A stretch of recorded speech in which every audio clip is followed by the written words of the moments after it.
everybody. I just wanted to give you a little bit of an overview of what we're going to be doing to replace the Saturday AP review sessions. Also wanted to give you just kind of a little bit of background about what we're replacing so you understand why it's so important that we do this. So you might remember at the start of the year, I said that we were going to have 3 mandatory Saturday review sessions. We were going to have one near Christmas. We would have one probably around spring break, maybe a little bit before spring break, but pretty much when we finished up the book. And then we'd have one pretty close to the AP exam. And so the idea would be we'd be getting ready for our class final exam with the second session, and then with that third session, we'd kind of close things out and be ready to hammer the AP exam. I opted not to do the one at Christmas. I do it some years, I don't do it other years. Kind of just depends on where we are as far as getting ready for the final exam. I thought we were in an okay position, so didn't think it was necessary. Obviously, we skipped the one in March, and that typically is about a 3.5, 4-hour session, something like that.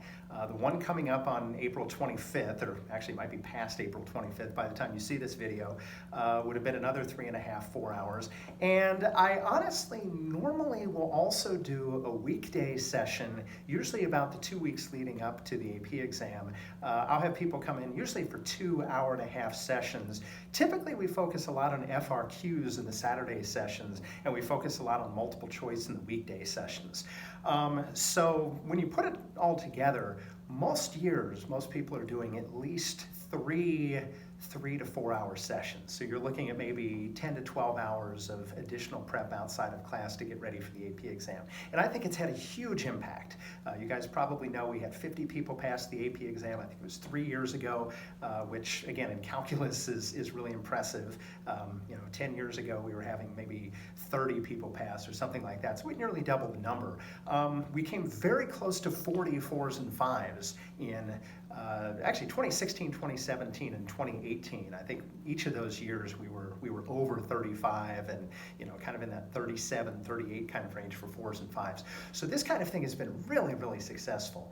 The thing that I'm worried about is if everybody in the 2020 class just loses all of those opportunities, that's really going to knock scores down quite a bit. And obviously, if you fall from a low 4 to a high 2, you're just kind of out of luck. And so my goal, of course, is for everybody to be able to make a 4 or 5. Those are the ranges where you can go to the AP exam. You know you're going to pass. The question is just at what level are you going to pass?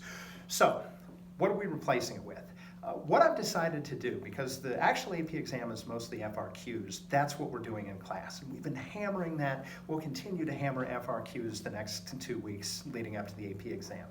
I do think there's some good stuff in the multiple choice questions, and I have a feeling that the AP people are going to find ways to work some of those concepts that normally come up in multiple choice into some of the free responses, especially that one that's extended to 25 minutes. So I think it's important that we've done the progress checks. I think it's important the closer it is to the AP exam, the fresher it's going to be in your mind. And so we're in that perfect window for getting the maximum return from these problems. So here's what I'm going to ask you to do. I have posted the progress checks, the multiple choice versions for Unit 3 through the end of the course in the AB and the BC courses, okay? Usually most units, they're about 2. Usually they're going to take about a half an hour. Okay, they're usually 12 to 18 questions, something like that. I do have it set up so you can see the answers. So you're not just going to be blindly doing this and turning it in. You're going to be able to tell, what did you get right? What did you get wrong? What areas do you need to focus on more? Okay, I do plan to put together some videos to go along with this as well. Here's how this is going to work. I've posted those on AP Central. Okay, I think the windows are already open. Those things are ready to go. It's going to be open this weekend, okay? So 25th and 26th of April it'll be open. It's going to be open all the way through the week. So if you've got some extra time, if you're ahead, if you've got a day where you're just trying to do lots and lots of work to get ready for the AP exam, they'll be available during the week. And then next weekend they'll be available again. Personally, if it was me, I think it's going to take about 4 hours for most people to do this work because it's 8 half-hour checks, at least for the AB class. I would suggest doing an hour or 2 Saturday the 25th, do an hour or 2 Saturday the 26th. If you have any left over, do the rest maybe next weekend. But the sooner you do it, the easier it's going to make all the free response questions, because what these are doing is they're giving you really fast ways to practice some of the things that show up on the FRQs. And sometimes they're a little bit more challenging, which kind of raises your level, and it's going to make those same concepts like implicit differentiation and related rates seem really easy when they show up on the free responses. All right? I'm going to try to be available, obviously not all the time for everybody, but I'll try to be available several hours on Saturday and Sunday, and obviously through the week I'm available almost every day for questions as well. My suggestion to you, find a friend, find somebody you're comfortable working with, find a couple people, okay?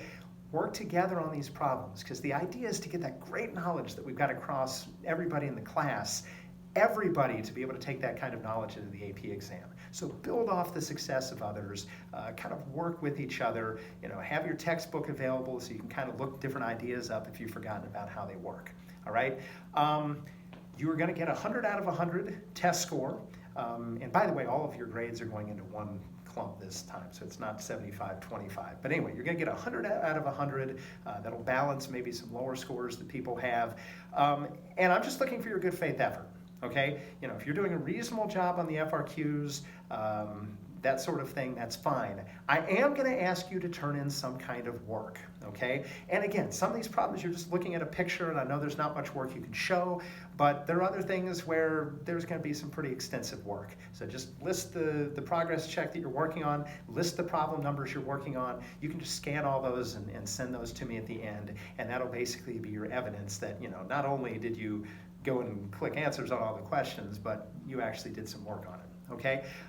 Again, use me, ask me questions. I've been doing this stuff for a long time. There are all kinds of little subtle things that are slightly different on the AP exam than in a textbook, and if you talk about them, you're gonna get real good at them real fast. And hopefully you're seeing from the practice FRQs that you're starting to see the same things popping up again and again and again, okay? So anyway, I think that's a pretty good overview. Again, I'd encourage you to do more than half of it this weekend, because they do get a little bit longer as you get back to Unit 5, Unit 6, Unit 7, and actually for the BC classes, you start to get into things like area and volume and series. So find somebody to work with, ask me questions. This can be really, really powerful for helping people go from, maybe that high 2 level into a 4. Maybe you think you're kind of inching into the 3 category, but you can get yourself to a high 4, or maybe that little push to cross over to a 5. But we've got 2 weeks to go. I think everybody can make up at least 1 point per week working hard over the next 2 weeks. And that means that everybody should be able to be on track to be able to pass the AP exam. So good luck, and if you need anything, you know where to find me.